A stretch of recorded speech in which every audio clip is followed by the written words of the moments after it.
होली पर्व हर साल हिंदुओं के द्वारा मनाया जाने वाला सबसे प्रमुख त्यौहार है और इसका सनातन धर्म के साथ क्या रिश्ता है, कितने पुराने समय से यह परंपरा चली आ रही है होली मनाने की। आज हम इसी बात को लेकर हाजिर हैं। मैं हूँ रमेश शर्मा और अपने अमर उलोक ज्ञान चैनल के माध्यम से आप सबका हार्दिक अभिनंदन करता हूँ। हमारा होली का त्यौहार बसंत ऋतु में मनाया जाने वाला पर्व है जो हिंदुस्तान के साथ साथ नेपाल में भी मनाया जाता है। इसे रंगों का त्यौहार कहा जाता है। इस पर्व को अनेक नामों से जाना जाता है। कुछ लोग इसे फगुआ कहते हैं, कुछ लोग इसे होली कहते हैं, कुछ लोग इसे घुरंडी कहते हैं, कहीं पर इसे दुल्हंडी के नाम से जाना जाता है और प्राचीन काल में इसे होलाका भी कहा करते थे लोग। होलाका के नाम से होली को पहले के लोग जाना करते थे और इसे बसंत उत्सव भी कहते हैं और इसे काम उत्सव के नाम से भी इस होली पर्व को जाना जाता है। पूरे विश्व में बरसाने की होली विश्व प्रसिद्ध होली है जो लगातार 15 दिनों तक मनाया जाता है। मथुरा और वृंदावन के लोग रंग गुलाल के साथ जश्न में डूब जाते हैं। शास्त्रीय संगीत को इसमें बजाया जाता है। हरियाणा में इसे धुलेंडी के नाम से जाना जाता है जिसमें भाभी देवर के साथ। बंधुओं, अब हम देखेंगे कि इस होली को पूरे भारत में अलग अलग राज्यों में किन किन नामों से जाना जाता है। इसमें कुमाऊं गढ़वाल में इस होली को गीत बैठकी होती है और उस गीत बैठकी में वहाँ के लोग शास्त्रीय संगीत को बजाते हैं और आनंद में डूब जाते हैं। हरियाणा में इसे धुलेंडी कहा जाता है जिसमें भाभी देवर के साथ रंग खेलती है, अबीर गुलाल लगाती है, ठुठोली और मजाक भी करती है। बंगाल में इस होली पर ढोल जतरा निकाला जाता है। अब आगे महाराष्ट्र की जब बात आती है तो वहाँ पर इस होली को रंग पंचमी भी कहते हैं। गोवा के सिंगो में, भारत के दक्षिण क्षेत्र में गोवा है, वहाँ के सिंगो में होली के दिन लोग पूरे जश्न के साथ, मस्ती के साथ जुलूस निकालते हैं और होली का पर्व मनाते हैं। पंजाब में इस होली के दिन होला महल्ला किया जाता है। बिहार का फगुआ तो आप जानबे करते हैं कितना नामी होता है। होली का यह पर्व सनातन धर्म का सबसे प्रमुख पर्व है। यह त्रेता युग से लेकर द्वापर युग तक चला आया। उस समय भी होली मनाने की बातें सामने आती हैं धर्म शास्त्रों के अनुसार और यह परंपरा, इस पर्व का वर्णन धार्मिक पुस्तकों में भी मिलता है। इसमें ऋषि जैमिनी जो थे उनके पूर्व एक किताब होता था मीमांसा सूत्र। उस मीमांसा सूत्र में होली के त्यौहार मनाने का वर्णन मिलता है। उसके बाद हमारे हिंदू लोगों का वेद पुराण 18 जो पुराण होते हैं उसमें एक पुराण होता है नारद पुराण और एक पुराण है भविष्य पुराण। इन दोनों पुराणों में हमारे इस होली पर्व का वर्णन आता है। प्रसिद्ध मुस्लिम पर्यटक अल-बेरूनी, जो ईरान के क्षेत्र से चलकर आया था भारत घूमने, जब उन्होंने भारत में लोगों को रंग खेलते देखा, एक दूसरे पर रंग को फेंकते देखा, एक दूसरे से हंसी मजाक करते देखा, ठिठोली करते देखा, तो उसको बड़ा ही अजीब लगा और उन्होंने इसे अपनी किताबों में लिख दिया।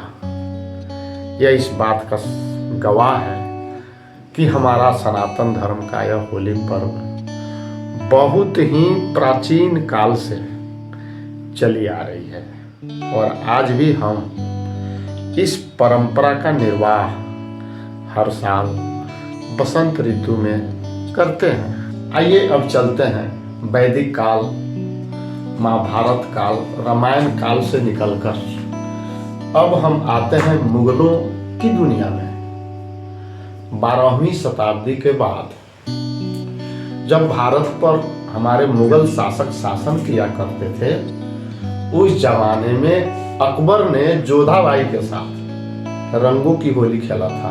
भैया जोधाबाई अकबर का फिल्म तो आप देखबे किए होंगे। तो ये अकबर, सम्राट अकबर ने जोधाबाई के साथ रंगों की होली खेली थी और उसी के खानदान में जहांगीर ने नूरजहां के साथ होली खेला था। शाहजहां के जमाने में ईद-ए-गुलाबी और नाब-ए-पासी मनाया जाता था। नाब-ए-पासी का मतलब होता है रंगों की बौछार। तो मुगल काल में नाब-ए-पासी और ईद-ए-गुलाबी बड़े ही खूबसूरत अंदाज में हमारे मुगल शासक मनाया करते थे। और एक मुगल शासक बहादुर शाह जफर के जमाने में उनके दरबार के मंत्री लोग अपने शासक को खुश करने के लिए उनके दरबार में होली के दिन जा करके उनको रंग लगाया करते थे। यह सारे वर्णन इस बात के सबूत है कि जितना पुराना हमारा सनातन धर्म है, उतनी ही पुरानी यह परंपरा होली की है। और इसके अलावा इसी दिन द्वापर युग में भगवान श्री कृष्ण ने गोपियों के साथ रंगों की होली खेला करते थे।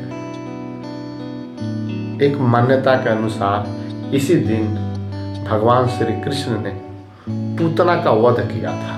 तो उसके वध के बाद वहाँ की गोपियाँ इतनी प्रसन्न हो गई कि ग्वालों के साथ मिलकर रंग बरसाना शुरू कर दिया और जश्न मनाना शुरू कर दिया। तो वहाँ भी होली पूरे जोश के साथ मनाया जाने लगा। वैदिक काल में इसे नवतृष्टि यज्ञ भी कहा गया है। उत्तर वैदिक काल, पूर्व वैदिक काल, उस काल में होली पर्व को नवातृष्टि यज्ञ कहा गया है। अब इसमें होता क्या है, नवातृष्टि यज्ञ में बसंत ऋतु में खेतों में पके हुए, अध पके हुए अनाज के दानों को आग में पकाकर प्रसाद के रूप में बांटने की यह परंपरा रही है। ज्योतिष शास्त्र के अनुसार आज ही के दिन से, मतलब होली जिस दिन होता है उस दिन से चैत्र सुदी प्रतिपदा की शुरुआत होती है। ज्योतिष शास्त्र के अनुसार होली के दिन से ही चैत्र मास का शुरुआत होता है। और ऐसी मान्यता है कि होली के दिन ही, यानी चैत्र मास के प्रारंभ होने के दिन ही हमारे धरती पुत्र, जो प्रथम पुत्र थे धरती के, मनु महाराज, उनका जन्म आज ही के दिन हुआ था।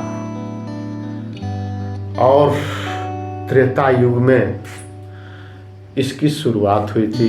भगवान विष्णु ने धूलि वंदन कर जिस दिन से त्रेता युग की शुरुआत की थी, उन्हीं के नाम पर धुलहंडी मनाया जाता है, जो होली के एक दिन बाद मनाया जाता है। एक अन्य कथा के अनुसार ऐसा वर्णन मिलता है शास्त्रों में कि जिस दिन त्रेता युग की शुरुआत हुई थी वह दिन होली का दिन था, और हमारे भगवान विष्णु सृष्टि के पालन करता, उन्होंने धूल का बंधन किया था। तो इसी उपलक्ष्य में होली को धुलंडी भी कहा जाता है, जो होली के एक दिन बाद मनाया जाता है। और इस दिन लोग एक दूसरे पर कीचड़, मिट्टी, धूल फेंक कर प्यार का इजहार करते हैं, अपनापन दिखाते हैं और इस पर्व को मनाते हैं। इसके बाद 16वीं शताब्दी में मुगलों के बाद विजयनगर शासन के बारे में आप जानते होंगे। 16वीं शताब्दी में विजयनगर की राजधानी हम्पी हुआ करती थी। हम्पी जो विजयनगर की राजधानी होती थी, वहाँ पर भी इतिहासकारों का मानना है कि वहाँ पर भी वहाँ के लोग होली का पर्व बड़े प्रेम और जश्न के साथ मनाते हैं। आइए अब देखते हैं कि होली मनाने के पीछे की मुख्य कहानी क्या है। आखिर क्यों होली मनाया जाता है, और होली के ठीक एक दिन पहले ये होलिका दहन होता है। बांस को हलाकर खर पतवार, सूखी लकड़ियां इत्यादि से इस हरे बांस को में एक पुतले को टांगकर होलिका के प्रतीक के रूप में जलाया जाता है। आखिर इसके पीछे की कहानी क्या है, आइए आज हम इसको देखते हैं। कई हजार साल पहले एक दानव राजा हुआ करता था जिसका नाम हिरण्यकश्यप था, और वह चूंकि वह दानव था, राक्षस था, तो भगवान को नहीं मानता था। वह अपने को ही सर्वे सर्वा पूजता था, सबसे बड़ा शक्तिशाली पूजता था, अपने को भगवान भी पूजता था, और लोगों को डराकर, धमकाकर, मार पीट कर अपनी पूजा भी करवाता था। इतना उद्दंड और अत्याचारी दानव राजा था जिसका नाम था हिरण्यकश्यप, और उसका एक बेटा था जिसका नाम था प्रहलाद, भक्त प्रहलाद, और उसकी एक बहन भी थी हिरण्यकश्यप की जिसका नाम होलिका था। हिरण्यकश्यप अपने बेटे प्रहलाद को कितना भी डराता था, धमकाता था और कहता था कि मेरी पूजा करो, लेकिन ये भक्त प्रहलाद मानने को तैयार नहीं थे। वो भगवान विष्णु की पूजा किया करते थे, हिरण्यकश्यप को राजा तक नहीं मानते थे। इस पर हिरण्यकश्यप क्रोधित रहता था, भक्त प्रहलाद से नाखुश रहता था। एक दिन उसने भक्त प्रहलाद को खत्म करने का प्लान बना लिया और होलिका से कहा कि तुम इसको आग में लेकर बैठ जाओ, इसको जला दो। चूंकि आप जानते हैं होलिका को भगवान से आशीर्वाद मिला हुआ था कि होलिका को आग जला नहीं सकती थी, आग उसका कुछ नहीं बिगाड़ सकती थी। तो हिरण्यकश्यप को लगा कि जब यह प्रहलाद को लेकर आग में बैठेगी तो प्रहलाद जल जाएंगे या होलिका बच जाएगी, हमारा दुश्मन खत्म हो जाएगा। लेकिन हो गया ठीक उल्टा। होलिका उस आग में प्रहलाद को अपने गोद में लेकर बैठ गई।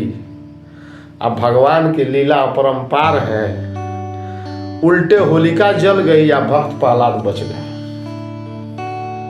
लोग बड़े खुश हुए, चारों ओर यह खबर फैल गई कि भगवान का भक्त प्रहलाद बच गए। उन्हीं की याद में होलिका दहन होता है, और होली के एक दिन बाद, होलिका दहन के एक दिन बाद इस खुशहाली में होली पर्व मनाया जाता है। उसके एक दिन बाद लोग रंग गुलाल अबीर के साथ होली खेलते हैं। हर घरों में तरह तरह के पकवान, गुंजिया, पुआ, पूड़ी, मेवा, दूध से बने हुए तरह तरह के पकवान, साथ में मांस मछली का भी लोग सेवन करते हैं। और झुंड के झुंड में एक घर से दूसरे घर तक जाकर बधाई देते हैं, गले मिलते हैं, एक दूसरे के चेहरे पर जबरदस्ती रंग लगाते हैं, अबीर भी लगाते हैं। और शाम में होली खेलने के बाद स्नान करके नए कपड़े पहनकर एक दूसरे को बधाई देने के लिए गांव और मोहल्लों में निकलते हैं। ये रहा हमारा होली पर्व, जो बड़े ही प्यार के साथ लोग मनाते हैं। ऐसी मान्यता है कि होली के दिन आपसी जितनी दुश्मनी है उसको भुला जाना चाहिए, दुश्मन को मित्र भी बना लेना चाहिए, गले भी मिल लेना चाहिए। और लोग मिलते भी हैं, अपनी पुरानी दुश्मनी को भुला भी जाते हैं। अब होली के दिन कुछ ऐसे छोटे छोटे काम हैं, अगर हम या आप करें तो कुछ विशेष लाभ भी ले सकते हैं। होलिका दहन में जली हुई लकड़ियों को, होली के दिन अगर आप 2-4 लकड़ियों को चुपचाप बिना किसी से बताए अपने घर लाकर रखते हैं तो इससे बड़े फायदे होते हैं। धन का आवागमन बना रहता है। होलिका दहन के रात में अगर आप मंत्रों पर भरोसा करते हैं तो होली के रात में मंत्रों को जप लेना चाहिए, अपडेट कर लेना चाहिए, उसे जगा लेना चाहिए। इससे मंत्रों में ताकत चली आती है। और उस दिन दरवाजे पर आए हुए लोगों को तरह तरह के मिष्ठान खिलाकर विदा भी करना चाहिए। इससे माता लक्ष्मी का वास आपके घर में बना रहता है। इस तरह से सनातन धर्म की यह परंपरा, हिंदुओं का यह पर्व होली प्रत्येक वर्ष बड़े ही धूमधाम, जोश और उल्लास के साथ मनाया जाता है। मैं रमेश शर्मा आपसे निवेदन करता हूँ कि कृपया आप इस वीडियो को लाइक करें, सब्सक्राइब तो ज़रूर करें, इससे हमारा हौसला बढ़ता है। और अपने सभी हिंदू भाई तक पहुंचा दें, इसमें हमारी मदद करें। इन्हीं शब्दों के साथ होली की ढेर सारी बधाई। धन्यवाद।